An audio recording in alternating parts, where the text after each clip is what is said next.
bonsoir et bienvenue dans ce nouvel épisode d'Église du Monde sur KTO. Ce soir, nous prenons la direction du Maroc, carrefour entre l'Afrique et l'Europe. L'islam est religion d'État, mais chrétiens et juifs y vivent depuis des siècles. Les catholiques forment une petite communauté très diverse.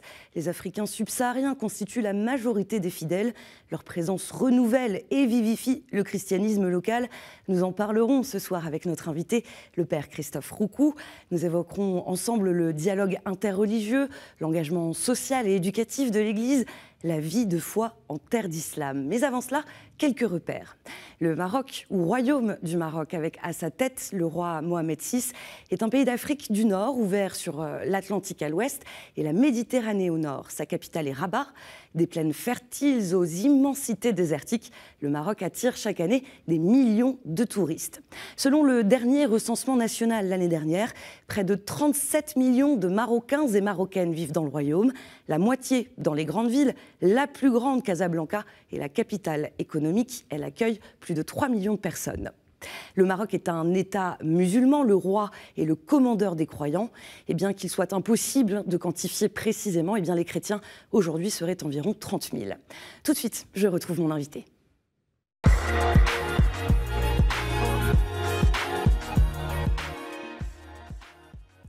Père Christophe Roucou, bonsoir. Bonsoir. Merci d'être avec nous sur le plateau d'Église du Monde. Vous êtes prêtre de la Mission de France au diocèse de Rabat depuis 3 ans. Vous êtes notamment le directeur adjoint de l'Institut Al-Mowafaka, l'institut dont nous aurons l'occasion de parler. Père Roucou, juste avant de commencer, vous avez une expertise reconnue dans le dialogue islamo-chrétien. Vous avez vécu même plusieurs années en Égypte. Alors une question rapide, qu'est-ce qui vous a le plus interpellé lors de votre arrivée au Maroc ?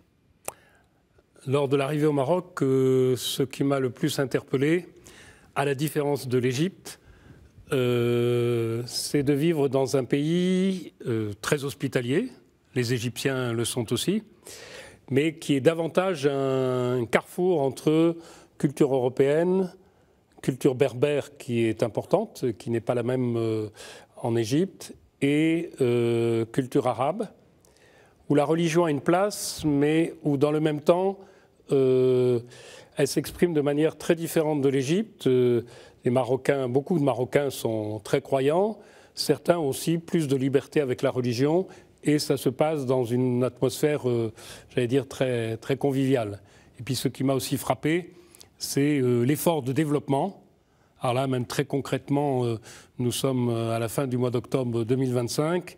La Coupe d'Afrique des Nations va commencer le 21 décembre et beaucoup de grands projets sont en cours, des grands stades, des lignes ferroviaires. Et on pourrait dire que ça n'empêche pas qu'il y ait des difficultés économiques ou sociales, mais il y a de gros efforts qui sont faits du point de vue de l'économie, de l'énergie solaire, du développement des communications. Donc un pays en mouvement. Alors, on ne va pas retracer ici toute l'histoire de la présence des chrétiens au Maroc. Elle commence dès le IIIe siècle. Les franciscains arrivent, eux, au XIIIe siècle. Le Maroc est un laboratoire unique pour la rencontre entre chrétiens et musulmans. Là, je cite le frère franciscain Stéphane Delavel. Vous partagez, vous, ce constat ? Je partage ce constat. Avec mon expérience en France et en Égypte, je nuance aussi un peu. C'est-à-dire que le Maroc est pour le dialogue islamo-chrétien, et je dirais aussi, c'est ça qui m'a frappé, c'est le seul pays du nord de l'Afrique où il y a une communauté juive, petite, mais vivante. Donc nous ne sommes pas seulement dans un face-à-face. Mais ce qu'il faudrait peut-être distinguer, c'est la vie quotidienne, les relations au travail, à l'école, en fac, et puis le terrain religieux ou théologique qui est plus compliqué. Mais dans la vie quotidienne, beaucoup de relations se nouent et se passent. Justement, vous en parliez, le dialogue interreligieux qui ne se fait pas qu'avec les musulmans, mais aussi avec cette petite communauté juive. Quels sont les liens entre l'Église et cette communauté ? Alors, les liens entre l'Église et cette communauté passent par un certain nombre de personnes, à travers le patrimoine, à travers un certain nombre aussi d'occasions de rencontres. Pour prendre un exemple très concret, à l'Institut Al-Mowafaka, nous avons une semaine de formation sur le judaïsme qui est animée. L'enseignante est la rabbin Anne-Gaëlle Athias, qui est rabbin en France, femme, d'origine marocaine. Ses grands-parents vivaient à Casablanca. Et il y a l'occasion de visiter les anciennes synagogues de Fès, le musée du judaïsme. Donc voilà, il y a des relations de personne à personne. Il y a le patrimoine juif marocain, il dirait plutôt marocain-juif, qui est important. Mais pour prendre une anecdote, quand Anne-Gaëlle Attias a commencé à enseigner, elle s'est rendue compte que dans notre institut, où tous les étudiants viennent du Sub-Sahara, beaucoup n'avaient jamais rencontré un juif ou une juive, parce qu'ils sont très peu nombreux en Afrique. Donc, en ce sens-là, c'est une occasion de carrefour. Et il y a beaucoup de manifestations culturelles, spirituelles, qui associent les représentants des trois traditions religieuses. Il y a cette rencontre interreligieuse, il y a aussi l'interculturel. C'est d'ailleurs une orientation prioritaire pour le diocèse de Rabat. Juste avant d'aller plus loin, on regarde le message de l'archevêque de Rabat, Monseigneur Cristobal Lopez Romero, à l'occasion de la rentrée pastorale 2025-2026, une nouvelle année pastorale qui invite au dialogue. Cette année 2025-2026, nous commençons avec cette impulsion du dialogue à tout niveau, œcuménique, interreligieux, interculturel. Pensez, qu'est-ce que vous pouvez faire, pas seulement dans les préaux de l'Église, qu'est-ce que vous pouvez faire à l'université, en famille, dans les quartiers, dans tous les moments de notre existence. Alors, Père Roucou, qu'est-ce qu'on peut faire?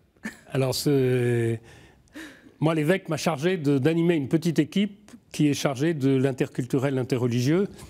Qu'est-ce qu'on peut faire? On s'est rendu compte que d'abord, les gens vivent au quotidien, mais souvent ne réfléchissent pas à leur rencontre. Quelque chose nous a frappé pendant le synode, c'est que beaucoup de jeunes ou moins jeunes subsahariens, au pays, vivent une cohabitation, une coexistence entre chrétiens et musulmans sans problème, souvent dans les mêmes familles, y compris des familles de prêtres ou religieuses, il y a musulmans et chrétiens. Et ils arrivent au Maroc quelquefois avec de la peur, c'est le mot qui était ressorti au moment du synode, parce que c'est le monde arabe, parce que là, ils ne partagent pas la même langue, mais au quotidien, les étudiants subsahariens chrétiens sont à la fac avec des musulmans, parfois en colocation. Beaucoup de ce qui est nouveau, il y a des jeunes professionnels subsahariens qui obtiennent des contrats de travail. Et donc la communauté chrétienne est formée de beaucoup d'étudiants, mais aujourd'hui aussi de jeunes professionnels mariés. Et donc c'est passer des préjugés à la rencontre, c'est prendre le temps de réfléchir à ce qui se vit dans la rencontre, quitter la peur, oser être soi-même. Et on peut dire aussi que les Marocains, comme les Égyptiens dans le pays où j'étais avant, ont beaucoup de respect pour les croyants. Et je prendrai une anecdote qui vient là, de jeunes lycéens français qui sont au lycée Lyotais à Casablanca, qui est le plus grand lycée français dans le monde, et qui disaient, des élèves de seconde, première qui réfléchissaient, qui disaient « mais on n'a aucun problème pour parler de Dieu ou religion ici au Maroc, alors que quand on est en France, c'est beaucoup plus difficile et qu'on est beaucoup plus réservé. » Ça ne veut pas dire que tout est facile, mais l'échange se fait. Alors dans la dimension interculturelle, et pour moi c'est une nouveauté, et on y travaille aussi dans l'axe de cette année, c'est nous vivons au quotidien l'interculturel dans l'Église catholique, dans nos communautés. Et souvent nous n'avons pas eu la même formation, nous n'avons pas la même manière de vivre les grands rites. Et donc, là, il y a quelquefois des frottements, il y a à apprendre les uns des autres pour constituer une église au Maroc. On va y revenir à ce sujet-là, de cette diversité au sein de l'église. Mais d'abord, juste un mot, parce qu'on voyait le cardinal très engagé dans les rencontres méditerranéennes. C'est l'actualité, la MED 25 qui se termine d'ailleurs dans quelques jours. Oui, j'y serai. Et vous y serez. Alors, quelle dynamique ce mouvement a-t-il pour l'église au Maroc ? Alors, l'église au Maroc, le cardinal, et puis j'allais dire nous, à l'Institut El Mouafaka, on tient à tenir les deux rives. Non pas la rive nord et la rive sud de la Méditerranée, mais la rive méditerranéenne et la rive atlantique. C'est vrai qu'une majorité de chrétiens, la très grande majorité, vient du Sub-Sahara. Mais en même temps, l'histoire de l'Église, l'histoire fait qu'il y a cette ouverture vers la Méditerranée et cette rencontre aussi entre chrétiens et musulmans. Moi, je crois beaucoup, j'y étais engagé quand j'habitais Marseille, là maintenant c'est sur la rive marocaine, aux échanges possibles entre ces deux rives de la Méditerranée. Et On verra ce que cela va donner, mais le pape François et le pape Léon a confirmé la mission confiée à Jean-Marc Aveline, l'archevêque de Marseille, de réunir une assemblée ecclésiale pour la Méditerranée. Et c'est vrai aussi que nos amis marocains sont pour le moment, j'allais dire, plus ouverts. Voilà, il y a une politique du royaume vers l'Afrique, mais en même temps, du point de vue culturel, du point de vue de l'histoire, du point de vue des échanges religieux, c'est vrai que ça se joue beaucoup entre les deux rives de la Méditerranée. Donc on essaye d'être cette église au carrefour des deux. Je vais vous poser la même question qui a été posée au début du synode diocésain, c'était de 2021 à 2023, Père Roucou. À la suite du Christ, quelle église pour le diocèse de Rabat aujourd'hui?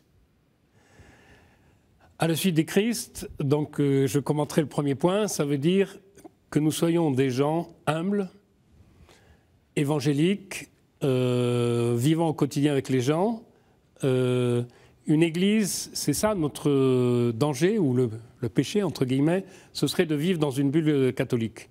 Quand je dis à des collègues ou à des Français de passage que le dimanche à Casablanca, à la messe de 9h, à l'église principale Notre-Dame de Lourdes, il y a 250 personnes, et à la messe de 11h, 600 personnes tous les dimanches, ils sont étonnés. La langue française est utilisée presque partout, en tout cas dans les villes. Donc la tentation pour les responsables chrétiens, ça peut être de vivre dans une bulle chrétienne. Et je pense que... et puis, beaucoup de Marocains, de fait, ne connaissent pas tellement de chrétiens. J'étais un jour dans une école au sud de Casablanca, à Bouskoura, avec des jeunes de seconde, première terminale, tous marocains, une école publique. Et à la fin de l'échange, j'ai demandé « Est-ce que l'un ou l'une d'entre vous a un ami chrétien ?» Et il n'y en avait qu'une. En Égypte, c'était très différent, puisqu'il y a des Égyptiens chrétiens, mais je comprends. Et donc, nous invitons les chrétiens à ne pas avoir peur d'aller à la rencontre de l'autre, et on espérerait, cette année, une des décisions du synode, c'était de dire il faut que nous organisions des journées de la fraternité. Pas une kermesse entre cathos, même de différents pays, mais un moment convivial où on peut inviter des amis, des voisins musulmans d'Afrique subsaharienne, du Maroc, voilà, pour développer cette fraternité qui est très importante. Et dans le monde d'aujourd'hui, qui est vraiment... construire des ponts, c'est absolument nécessaire. Et ça passe aussi par la formation. J'arrive à l'Institut, dont vous êtes le directeur des études, l'Institut Al-Mouafaka. Quelle est sa mission? Alors d'abord, unique au monde. Oui, on est tout petit. Mais le pape François, quand il est venu au Maroc, a dit que c'était un signe prophétique. Pourquoi? La mission... Petite mais grande mission. Oui, Al-Mouafaka, en arabe, ça veut dire s'accorder. Et ce qui est intéressant pour nous, c'est que ce nom d'un institut de théologie a été donné par Ahmed Tawfiq, qui est le ministre des Affaires religieuses depuis le début du règne de Mohamed VI, qui est de tradition soufie.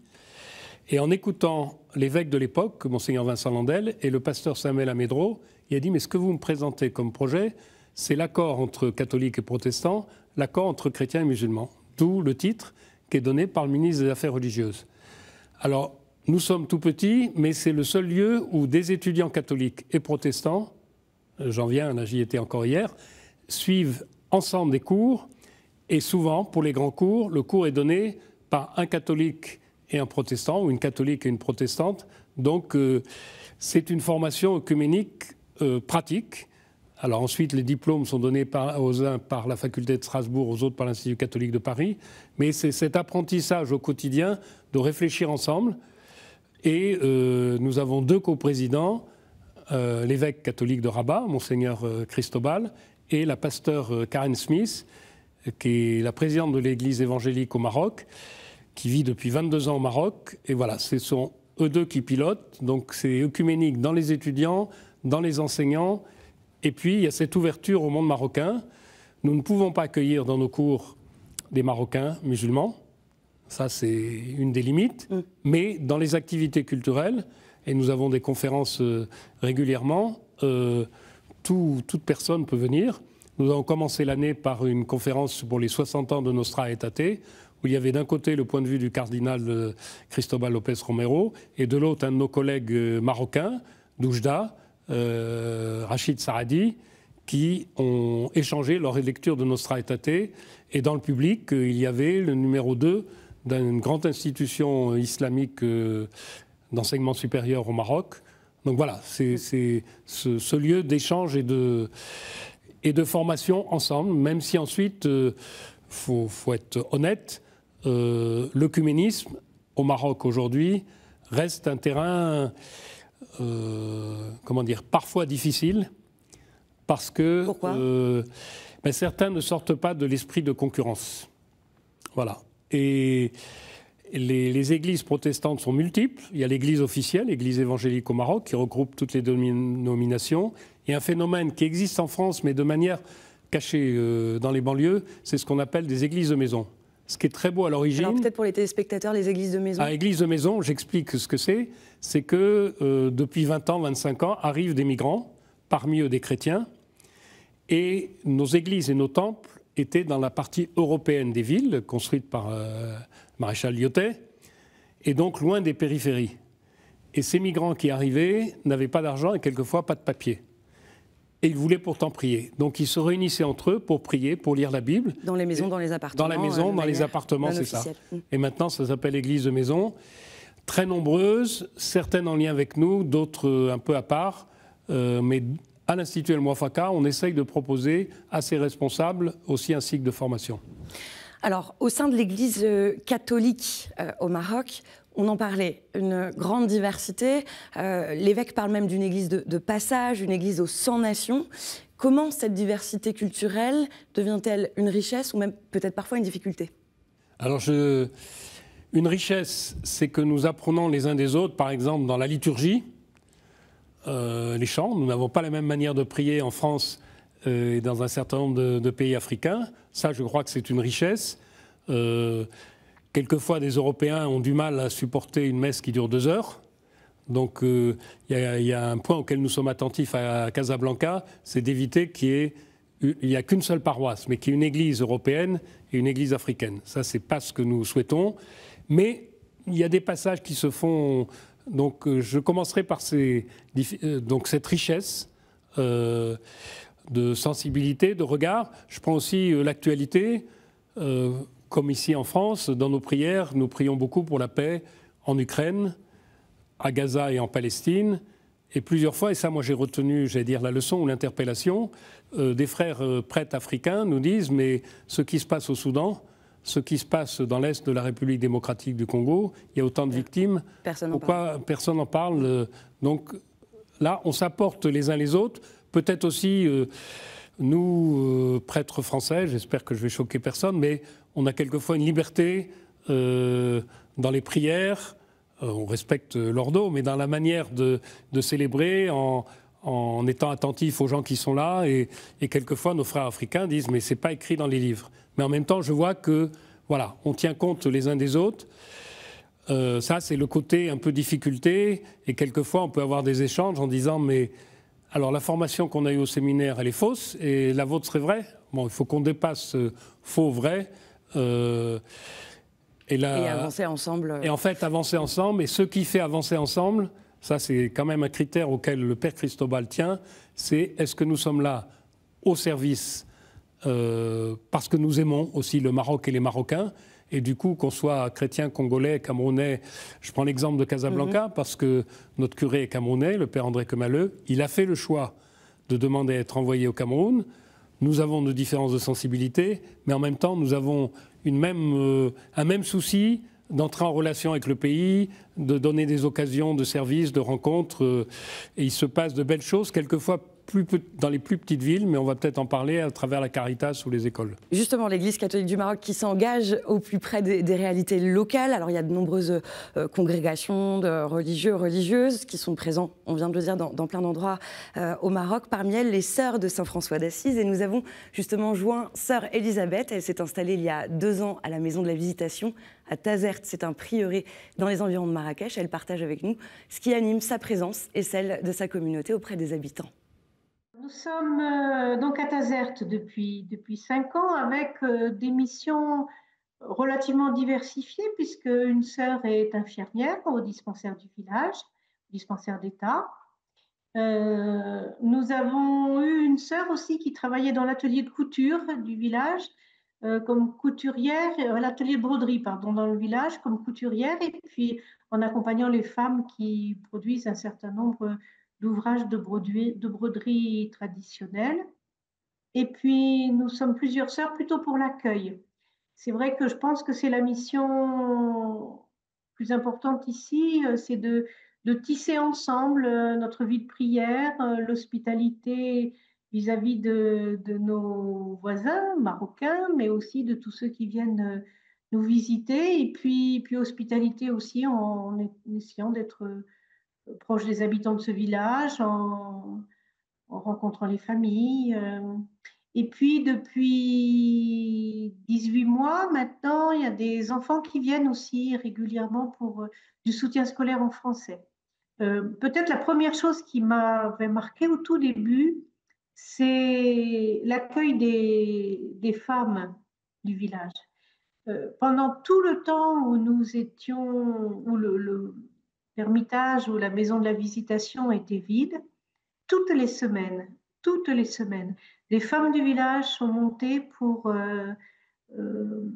nettoyer le monastère, pour ranger, pour veiller à tout ce que tout reste propre, en attendant que des croyants reviennent.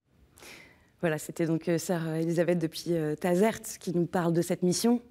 Ce qui est vrai, c'est que moi qui suis prêtre diocésain, et content de l'être, je suis obligé de reconnaître que d'abord, dans la relation entre l'Église au Maroc et la population marocaine, les sœurs sont aux avant-postes, au bon sens du terme, et ont laissé une empreinte. Moi, je suis très, très frappé que ce que vivent des sœurs depuis des années, par exemple pour les franciscaines missionnaires de Marie, a marqué durablement les mentalités et les gens. Et ce qui a marqué, c'est l'attention, la bonté. Et on a la chance que dans les accords entre le Vatican et le Maroc, sœur Elisabeth y fait référence, il y a des postes qui sont réservés dans la santé à des religieuses qui en ont les compétences. Et ça met des religieuses, quelquefois, commencent à exercer leur métier d'infirmière ou de sage-femme en ne parlant pas l'arabe local, mais elles s'y mettent. Ça, c'est très, très beau et c'est très important. Et ça marque dans la durée. Et rapidement, parce qu'on arrive doucement à la fin de cet entretien, il y a une autre tradition qui est très marquante, c'est la présence, l'éducation, j'allais dire longue tradition, 12 écoles catholiques, 10 000 enfants marocains inscrits. Comment expliquer une telle confiance des parents marocains, musulmans, dans le système éducatif catholique ? Alors même, je crois, d'après ce que dit l'évêque, c'est qu'il demanderait à ce qu'il y ait davantage d'écoles, mais l'Église a des moyens limités. Je pense que c'est en particulier pour la formation humaine.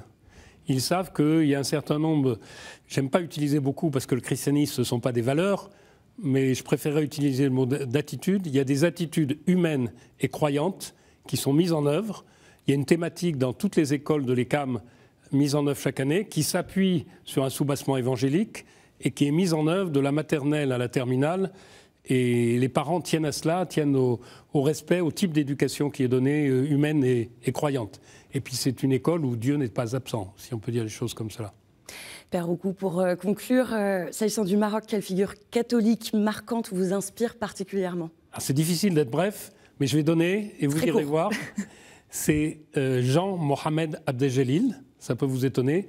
C'est quelqu'un de Fès, qui a fait le pèlerinage de la Mecque à 10 ans, qui est devenu, dans les circonstances, faire des études en France, qui est devenu franciscain, et qui dit « Le sens de Dieu, je l'avais reçu en étant assis, en écoutant le Coran à Fès, mais j'ai découvert le Christ, ça a changé ma vie. » Et cet homme a enseigné pendant 30 ans l'arabe et l'islam à la Catho de Paris, et a été un des artisans de Nostra Aetate, ce texte de Vatican II dont on célèbre les 60 ans. Très belle figure, et il disait, je terminerai là-dessus, parce qu'on dit toujours pourquoi c'est aux chrétiens de faire le premier pas. Et il a cette phrase admirable, lui qui est marocain d'origine, en disant « Il ne faut pas penser que nous avons la moitié du chemin à faire et les autres ont à faire l'autre moitié. Le Christ, sur le chemin d'Emmaüs, il a fait tout le chemin. » Père Christophe Roucou, merci beaucoup d'avoir été avec nous sur le plateau d'Église du Monde. Merci à vous, merci de nous avoir donné l'occasion de témoigner.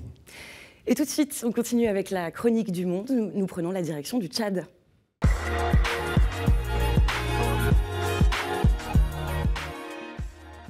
On retrouve cette semaine sœur Juliette Gemta, religieuse du Sacré-Cœur de Jésus à N'Djamena. Bienvenue au Tchad, bienvenue au pays de Toumaï, Toumaï qui veut dire espoir de vie, et nous sommes dans l'année de l'espérance. Cette fois-ci, nous allons parler d'une personne une étoile qui s'est éteinte le 7 octobre dernier. Il s'agit de Rice Kim. Rice Kim est un artiste engagé au service du peuple tchadien pour l'égalité, le droit, la justice et la sauvegarde de la créature. Oui, Rice Kim a été une étoile qui a brillé et beaucoup de personnes ont profité de cette étoile. Dieu l'a appelé dans la plénitude de son amour le 7 octobre et nous gardons en mémoire son art engagé au service du peuple tchadien, au service des personnes qui n'ont pas de voix. Rice Kim reste cet enfant, ce fils de Toumaï, qui a porté en lui l'espérance, qui a porté le regard sur un Tchad nouveau et qui a donné sa vie pour le Tchad, pour la gloire de Dieu. Que Dieu ait son âme. Nous voulons perpétuer son engagement qui est au service de la paix, de la justice et son amour pour son pays et pour tout le Tchad. Rice Kim reste l'année de l'espérance et un artiste ne meurt jamais. Rice Kim restera jamais dans nos cœurs à travers l'amour universel et la charité qu'il a pour toutes les filles et tous les fils de Toumaï. Espoir de vie. Et c'est la fin de cette édition. Merci d'avoir été avec nous. Cette émission, elle est à revoir sur ktotv.com et à réécouter sur les plateformes de podcast et sur l'application KTO Radio. Je vous souhaite une belle semaine. Prenez soin de vous et à jeudi prochain.